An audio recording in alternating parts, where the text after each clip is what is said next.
Okay, thank you. Yep. Well, back on Monday again, and excited for this week. We're looking forward to the game. Going back on the road, it was good to be home for this game over the weekend against TCU, and love that the team was able to bounce back from the loss that we experienced in Lubbock, and but it was good to be home, play that game in front of our fans, and now that we got a home game done with, it kind of refreshes us and get us ready to get back on the road again and heading out to Eastern time zone and playing a really quality team. Looking at I've known Scott Satterfield for a while, and he's got a great reputation, does a great job with his team, and they played really, really well this year on film. They're dangerous, and they do some. I mean, they can put some points on you really quickly with Sorsby as a quarterback. He can run the ball, and he can spread the ball out in the pass game, and then they can run the ball with their the running backs. And so it's a difficult team to prepare against, but defensively they can make things difficult for you too. And I mean, they got one of my favorite players I like watching in Dante Corleone. He does a great job up front, and I like his personality. I just like the overall like their team. I like the guys on their team, the leaders that they have, and people that we got to see at the media day and things like that. It's just you hear how they speak, and you hear about the culture and what Scott's doing there, and I just can't help but be impressed with what they're doing as a team. And this is going to be a big time game, and looking forward to the matchup. It's going to require us being at our best, and looking forward to it. We see it on film how dangerous they can be, and they're at home, and so there's a lot on riding on these games at the end of the year, especially when you're playing teams that are in the mix that are up there in the rankings when it comes to the standings of our conference. And so we know that, we understand that, and just like playing TCU, they're a great team that has won games and has got themselves ready for bowl games and things like that. So we know that this is going to take our best. We want to create more flow and momentum from last weekend, and looking forward to getting that done starting today with our prep. And so what questions do you guys have for me? We'll start off with Jake Hatch. Yeah, Kalani, you mentioned Saturday night you're not necessarily worried about style points, but you guys have a big new kickoff showing up in Cincinnati. This is the third time I think you've had one of those national TV shows show up one of your games this year. How much do you think that, spotlight helped you guys when it comes to postseason opportunities and the like, if anything? Well, when you said it, I know about style points. I know what style points are. I want to win. That's the key. You want to win.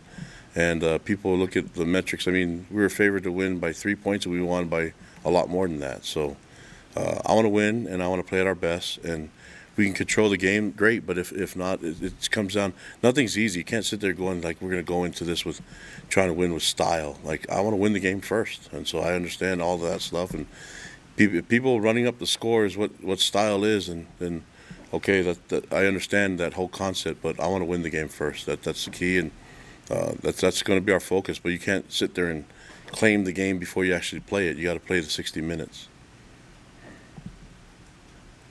Next question from Jay Drew. Kalani, you guys were just named the Big 12 Defensive Line of the Week. Your sack totals are way up from last year. What has just gone into developing that unit to be one of the strengths of the team, really? Yeah, we thought they'd be good. We talked about developing them and getting them where they want to be. A lot of people question it. That's fine. We're playing really good football right now, and we're sitting in a really good spot. So D-line is improving. Everyone's improving. We're staying, we're working on our depth. You're starting to see a lot of the young guys start to step up and understand the scheme a lot more. And when you're doing that and everybody's clicking and doing the simple things right, it comes back to the fundamentals. If guys can do the simple things right and understand their assignments, and they get to play more, and eventually, we'll get them in the right spot. So I'm pleased with the way the guys are working, their belief in themselves and in each other and the system. And when they do that, good things can happen. But, it works hand in hand. The coverage has to be there in order for the pass rush to get there too. So it's usually a good sign if we're getting more sacks and more hurries, probably more disruption. If we can do things like that, then we'll have an opportunity to get interceptions and create some havoc. Next question from Jake Hatch. Faced a lot of good quarterbacks this season, Kalani. Where does Brendan Sorsby match up?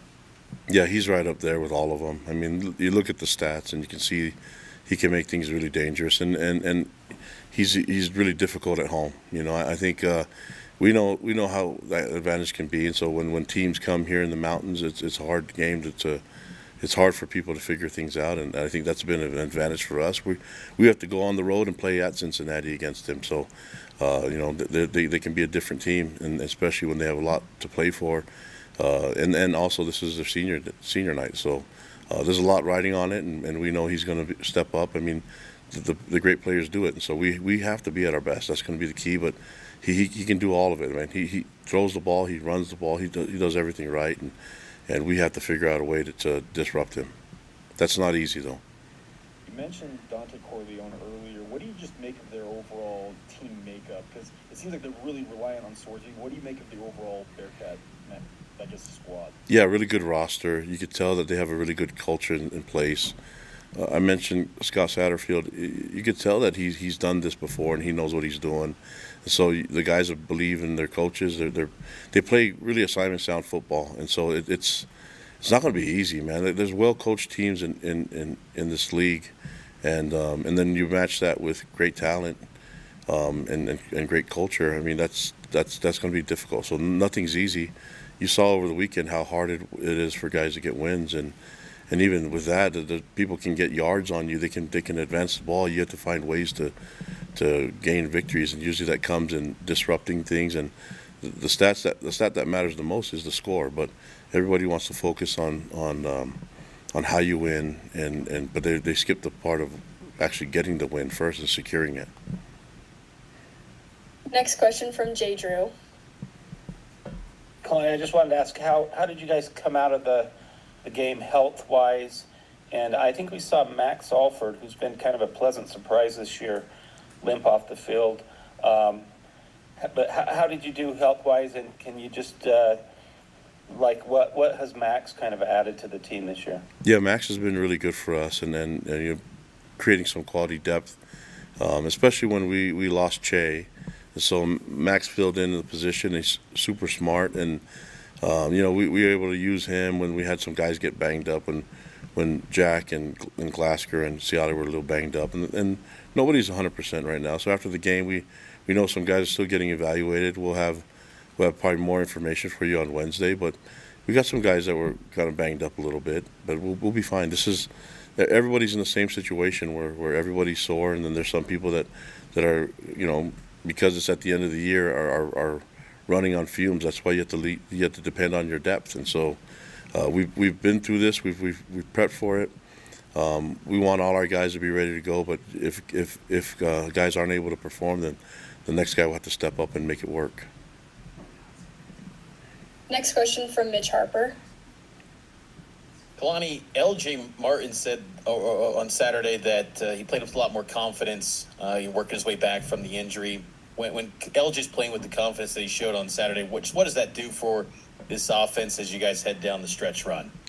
Well, it's good. I think the physical part of the game is what he does, and so I'm not sure if he was ready altogether on when we played Texas Tech. I think maybe we could have benefited from him resting a little bit, but the moment was too big. He wanted to try it, and how can you say no to him? So, and it does make a difference when you get to heal a little bit. I think sometimes people think that the bye week is a magical healing week. You know what I mean? And sometimes things take some a little bit more time to get better, and we've seen that. I mean, we've had guys that have been banged up, and they're playing a lot better now than they did a few weeks ago or a couple weeks ago. So I think he fits in that same category. But what's really nice about LJ is his leadership and his ability to communicate with his teammates as a captain and as a leader for us. And then wanted to ask you too, with the college football playoff ring, because I know you've said that you don't get caught up in that, but does it get a little frustrating at all that you're a team that's only one loss and you're sitting behind a handful of 2 lost teams? No, when I say I don't really pay attention to it, I know it exists, guys. I'm not dumb. I know all the stuff that's out there. I know what people are saying in the metrics and analytics and the style points and all that stuff. My focus isn't on that. So I understand everything that's out there. I got to be focused on what we can control, which is playing football, and the preparation today. That's what I got to focus on. So it's nice that we're in the mix and that people are recognizing what we do. But what does that matter if we don't go 1-0 this weekend? So my focus and what I'm trying to keep the team focused on is the stuff that we can control. I know one thing: we go out there and play at our best, and I like our chances. But until then, I'm not going to sit here and campaign and waste my energy on stuff that I can't control.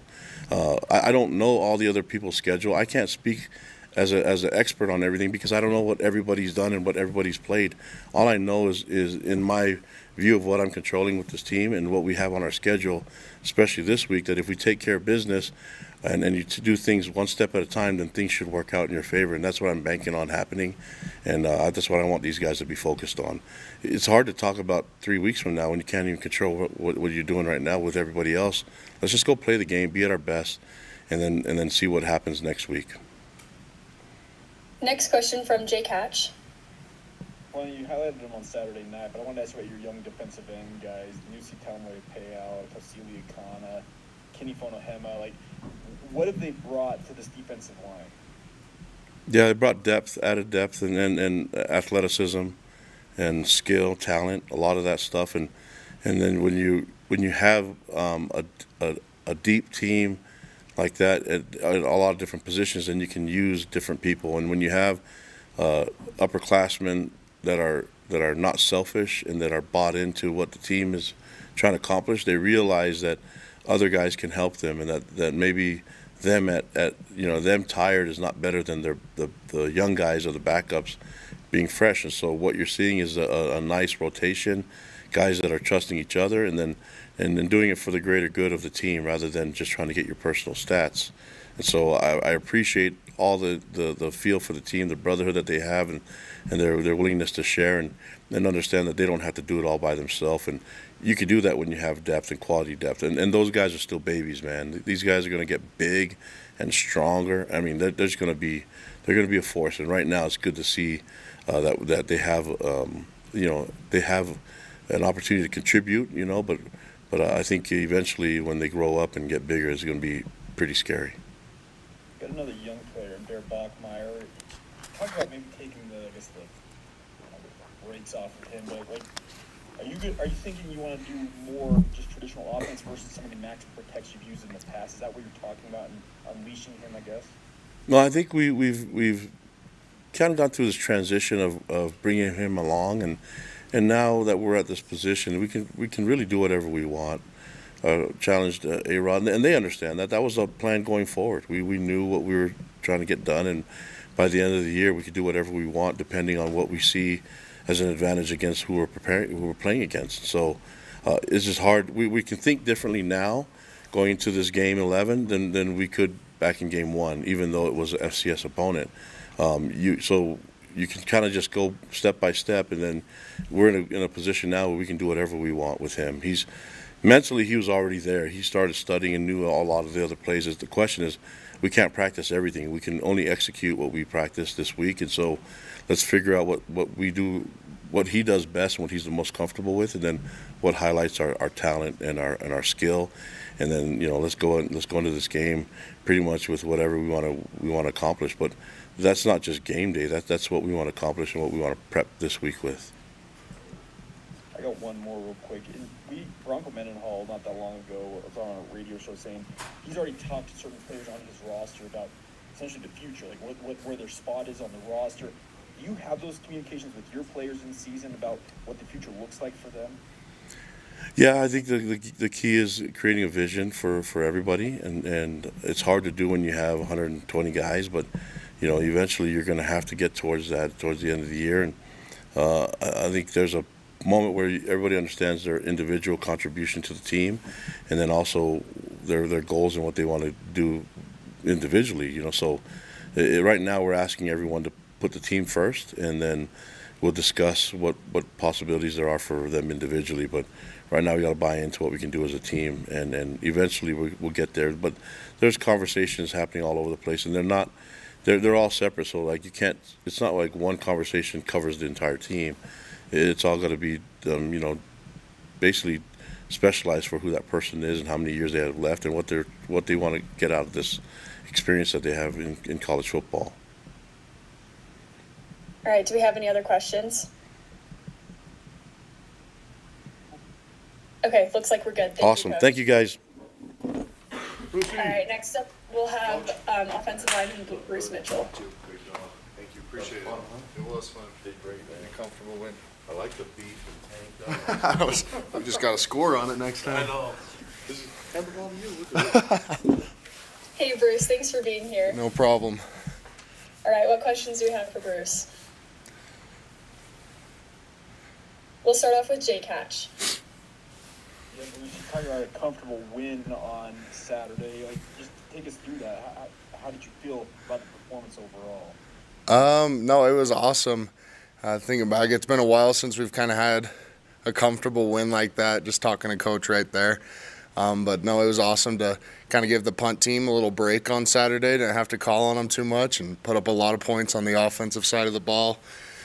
I think we executed well and really happy with how it went overall on Saturday, and hopefully we can do the same this upcoming week. I think the buzzwords around Provo right now are style points. Do you get into any of that? Do you pay attention to it, or are you focused on the here and now? The here and now, that's the culture Kalani set. Nobody's too worried about style points. We just want to go win games, play BYU football along the way, and that's what we're going to continue to do. Next question from Jay Drew. Hey, Bruce, the other night we saw Keanu kind of drive the TCU center right back in his quarterback's lap. I know you guys don't go against those. The ones don't go against the ones in practice anymore, but what have you seen from that BYU defensive line as they've kind of evolved into one of the better strengths of the team this year? It's been awesome. I knew it was no secret since this spring going against them. I knew they were going to be a dominant front that could keep inside runs limited, but also get after the passer a little bit. Sometimes that's hard to do as a defensive tackle, to be able to stop the run as well as, get sacks and stuff. So it was fun to be able to watch Keanu, JT, some of those other guys just play good ball and continue to play, and hopefully they can do the same for us going throughout the rest of the season. And then I just wondered if you'd share like a Bear Botmeyer in the huddle story. What's he like? Has anything kind of stood out that he's said or done through the course of 10 games?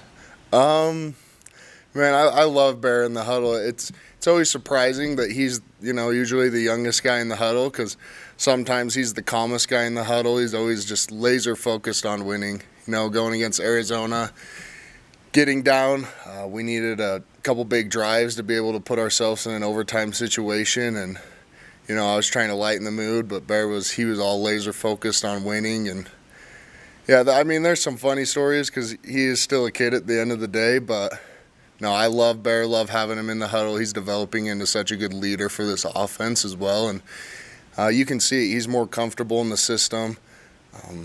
Yeah, and man, I'm really happy with how he's played. I'm proud of him. He's really stepped up to the moment, and hopefully he continues to get better as well as the rest of us. Next question from Mitch Harper.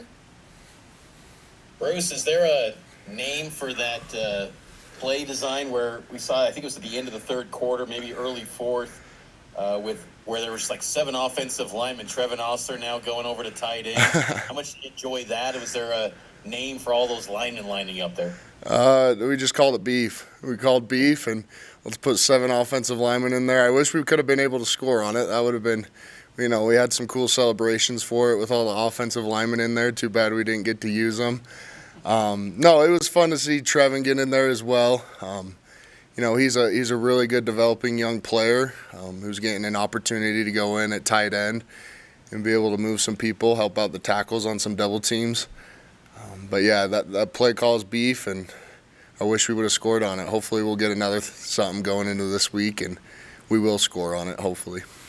And Kalani's always been big on the physicality of this team. Mm-hmm. How would you describe maybe just the physicality week after week in the Big 12 conference and the battles that you experience? And I ask this just because it seems like the Big 12 faces a perception issue of between other conferences, how would you describe the physicality in the trenches going up against these teams each week?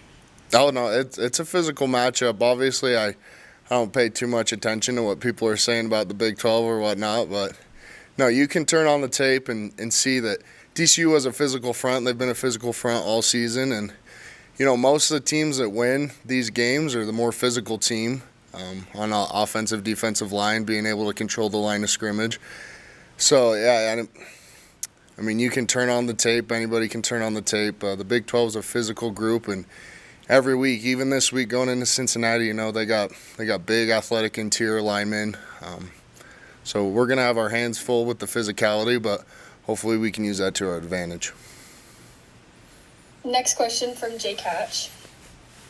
Bruce, I just want to ask you, as you kind of get towards the end of the season, do you feel like you're finally the offensive lineman you hope to be? Does that make sense? Yeah, I just try to get better every week.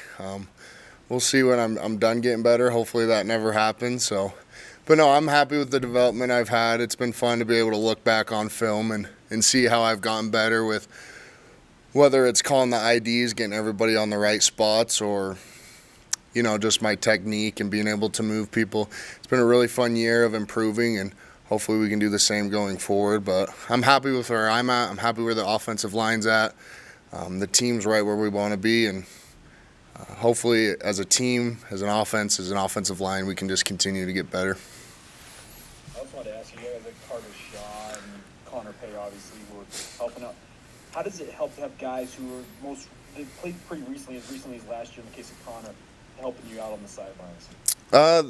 They get it, and they're a big help to Coach Woods as well as Coach Woods to us. But it's nice having them around where it's kind of more of a friend-to-friend situation versus like a coach-player situation. Sometimes you can hear them better than the coach. So I really enjoy having them around. They're always here to work out, spend a lot of time with them in the off-season trying to get better. So no, it's nice having them around. They're a really big help to this offensive line. We got a couple GAs in there helping out, and then obviously Coach Woods, he's the biggest help to me, at least, of being able to get everybody better. All right, do we have any other questions for Bruce? Okay, looks like you're good to go. Awesome, Thank you so thank much. you. Recording stopped. All right, next up we'll have wide receiver Jojo Phillips. He'll be here.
We'll start off with Jake Hatch. Yeah, Jojo, I just wanted to ask, you obviously had a strong start to the season and missed a whole bunch of action. How's it feel to be back playing? It feels really good. I'm just really happy to be back out there with all of my teammates and just playing back in. And it was really good this weekend playing back in front of our home crowd. And I'm just really happy that I'm able to be back, just blessed that I was able to heal quickly and get back on the field. What's the biggest challenge coming back? Essentially, this team's on a roll, then you've got to get right back into it. Like, what's the biggest challenge coming back to action? Just really just picking up where I left off at, just getting back in the rhythm with like our offense with Bear and everything, because I did miss a lot of our season and everything. He was able to get in a rhythm with Chase and Parker and a lot of our other guys, which is really good, and they're playing really well. So it's really just getting back in the rhythm and just getting catches in and really just getting back in the groove of things, really.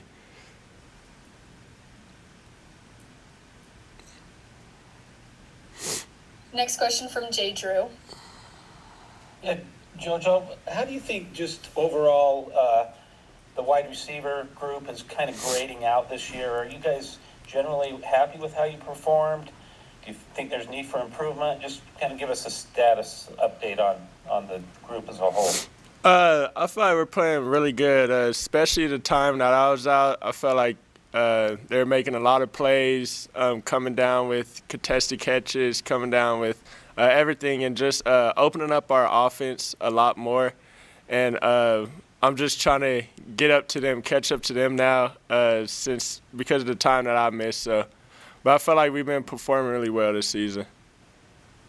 And then a lot of people talk about chemistry between quarterback and receiver. Do you feel like your kind of chemistry with Bear took a little bit of a hit with you being out for so long? I would say it didn't take a huge hit. I would just say just getting those game time reps down, it for sure took a hit. I know we get reps in practice and everything, but nothing can really simulate game time reps and just the timing, getting everything down. So.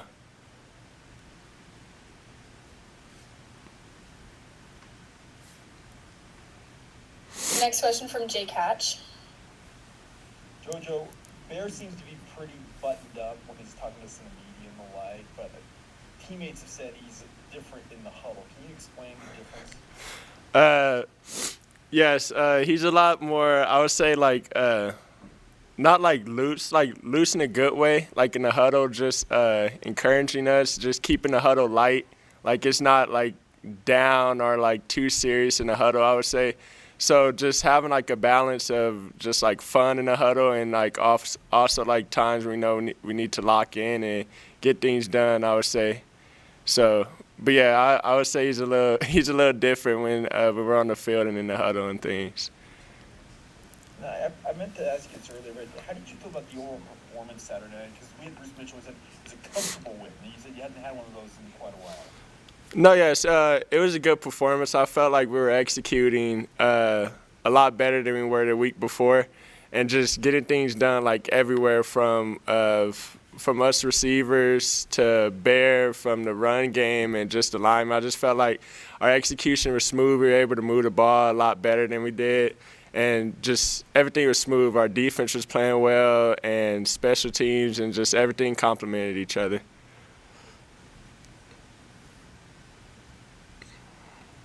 What others do we have for Jojo? All right, Jake Hatch. Yeah, just got one more for you, Jojo. You played basketball growing up. Do you feel like, I guess, in a way, your transformation to a full-time wide receiver is complete?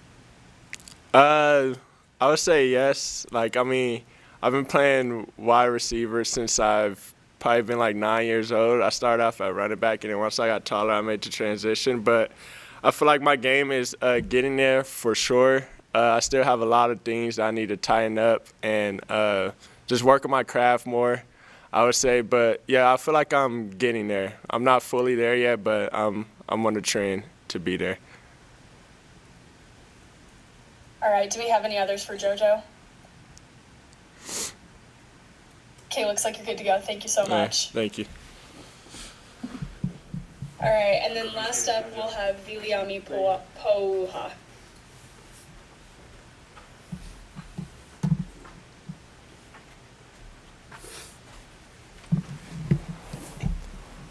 Hey, Viliami. Hello, everyone. Thanks for being here. What questions do we have for him? All right, Jake Hatch. Yeah, Billy, you guys won Defensive Line of the Week from the Big 12 Conference. Just give us your reaction to earning that honor. Man, it's always an honor just to see the fruits of our labor that I've been putting in since January. But I feel like that's just all of us buying into what the coaches have set for us. And I feel like that's just everybody's willingness to put trust in one another, to trust in the game plan, put trust in the coaches, put trust into the strength and staff, and just trust in each other, trust in God, and then we're just able to perform on Saturdays. You saw as deep of a rotation at defensive end this past week with guys like Tausili Akana and Nusi Tamuapao getting time in that game. Was that fun to see from your vantage point? Yeah, it's so fun. I just remember when they first got in here in the summer or last winter, and we just really seen our relationship grow from there. I just love to see them play ball. Next question from Jay Drew. Yeah, Vili, I think you guys last year were among the fewest sacks in the nation. This year, I think you're top 25. What is how have you guys transformed that to basically redouble the sack totals? I feel like we've have the guys more to run stunts and run more games. Obviously, we had guys like Tyler Batty, Blake Mangelson, John Nelson. Those guys were more of like stop the run and then just be more physical. But from now, we have like Tausili, we have Nusi Tamuapao. We have those more speed guys off the edge, and also with me and JT, New, and Bodie, we're also to run those good twist games and also get pressure off the edge and interior too. And then I've always wanted to ask you, haven't had the chance, what's it like to play for your dad? I know he's not your specific position coach, but what's that kind of dynamic like? It's a real fun dynamic. He's always told me that I'll have 50-plus coaches within my lifetime, but I'll only have one dad. So if I ever have any football questions or have any questions about the scheme, he just says come to him, and then that's the time where he can put his coaching hat on and take his dad hat off for a minute. But then other than that, when I go home on Sundays dinners, we just talk about how the week was, how school. But yeah, it's a pretty normal balanced relationship. Next question from Jake Hatch. I know it's early in the week, but what do you make of Cincinnati? What are you expecting on Saturday? We're expecting them to give us their best shot, just like every other week. And we know it's their senior night, so they want to put on the best show for their seniors. And they run a tight ship over there. Their O-line looks pretty solid from what I've seen so far. A lot of bells and whistles behind them. But yeah, I know they're going to give us their best shot.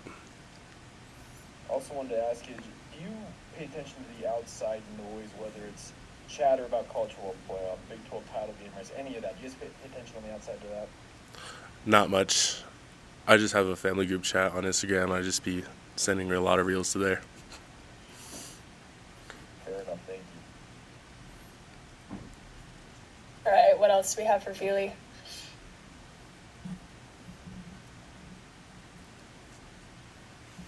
Any other questions?